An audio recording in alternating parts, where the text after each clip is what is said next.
প্রিয় দেশবাসী, আসসালামু আলাইকুম। আজকে কিছু জরুরি বিষয় ক্লিয়ার করার জন্য আপনাদের সামনে কথা বলতে এসেছি।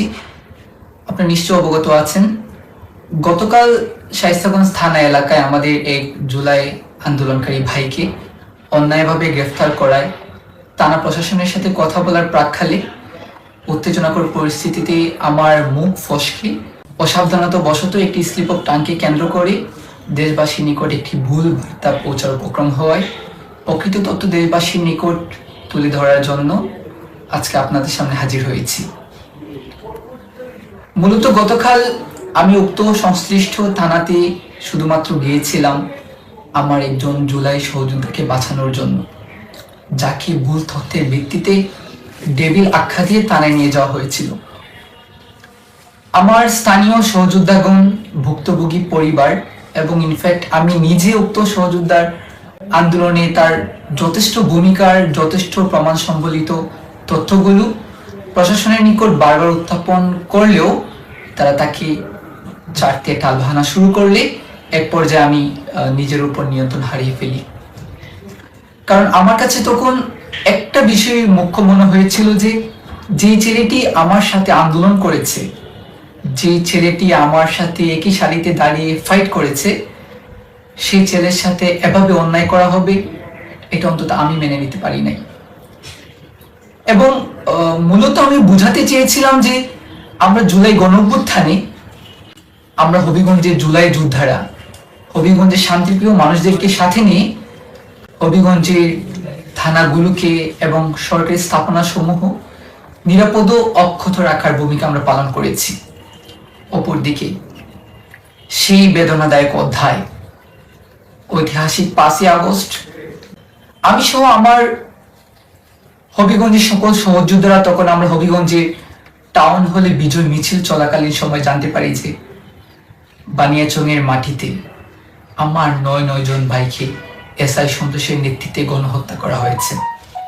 এবং সেখানে শুধুমাত্র প্রাপ্তবয়স্কদের নয়, বরং 12 বছরের ছোট্ট শিশু শহীদ হাসানকেও নিষ্ঠুরভাবে হত্যা করা হয়েছিল, যার বিচার আজও আমরা পাইনি। একই সাথে মারাত্মকভাবে আহত হয়েছিলেন কয়েক শতাধিক ছাত্র জনতা।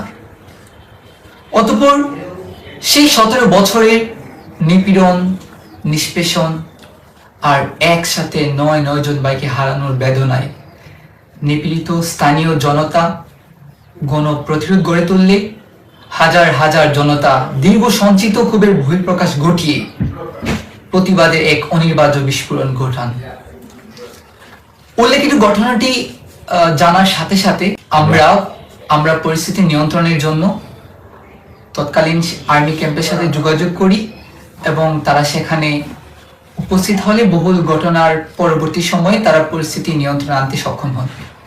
দেখুন, আমি একটু স্পষ্ট করতে চাই, কিছু সংখ্যক প্রশাসনের লেবাসধারী ফ্যাসিস্ট রেজিমের অংশীজনের বাহিরে সামগ্রিক পুলিশ বাহিনী আমাদের শত্রু নয়, বরং 4 আগস্ট হবিগঞ্জকে ফেসিবাদ মুক্ত করার পর থেকে আমরাই হবিগঞ্জের ছাত্র জনতা তাদেরকে সর্বোচ্চ সহযোগিতা করেছি এবং সকল থানাগুলোকে আমরাই পাহারা দিয়েছি এবং একই সাথে থানাগুলোকে তথা সরকারি স্থাপনা সমূহ রক্ষা করার চেষ্টা আমরাই করেছিলাম।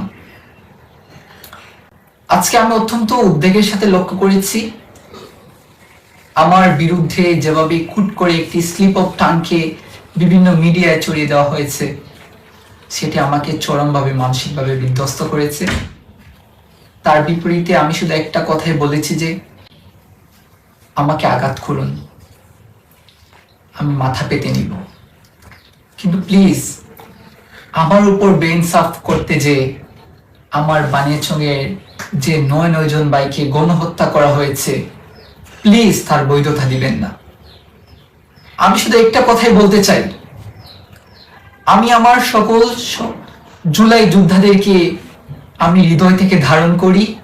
সেই জায়গা থেকেই আমি যখন শুনতে পেরেছিলাম আমার এক সহযোদ্ধাকে অন্যায়ভাবে ডেভিল আখ্যা দিয়ে গ্রেফতার করা হয়েছে বা আমার এক সহযোদ্ধাকে এভাবে ট্যাগিং করে ডেভিল আখ্যা দিয়ে গ্রেফতার করা হবে, এটা অন্তত আমি মেনে নিতে পারি না। এবং আরো উদ্বেগের বিষয় হচ্ছে পূর্বে উক্ত ঘটনায় উক্ত থানায় তিনজন আন্দোলনকারী ভাইদের সাথে একই ঘটনা হয়েছে এবং যার একজন ভাইকে আমরা এখনো কারাগার থেকে মুক্ত করতে পারিনি। পরিশেষে উক্ত পরিস্থিতিতে আমার স্লিপ অফ টাং হওয়ায় আমি দেশবাসী এবং সংশ্লিষ্ট সকলের নিকট দুঃখ প্রকাশ করছি। এই বিপর্যস্ত অবস্থায় যারা আমার পাশে দাঁড়িয়েছেন তাদের প্রতি আমি চিরকৃতজ্ঞ। আপনাদের ঋণ আমি কখনোই শোধ করতে পারবো না। এবং যারা আমার এই ভুলকে অপব্যাখ্যা দিয়ে সমাজে ভুল মেসেজ দিচ্ছেন, দেশবাসীকে আমার বিরুদ্ধে একটি অপব্যাখ্যা ছড়িয়ে একটি ভুল নেগেটিভ দাঁড় করানোর চেষ্টা করে যাচ্ছেন, তাদের প্রতি আমার একান্ত অনুরোধ, প্লিজ ভুলকে সবসময় ভুল হিসেবে চর্চা করুন। এর বাইরে আমার আর কিচ্ছু বলার নেই।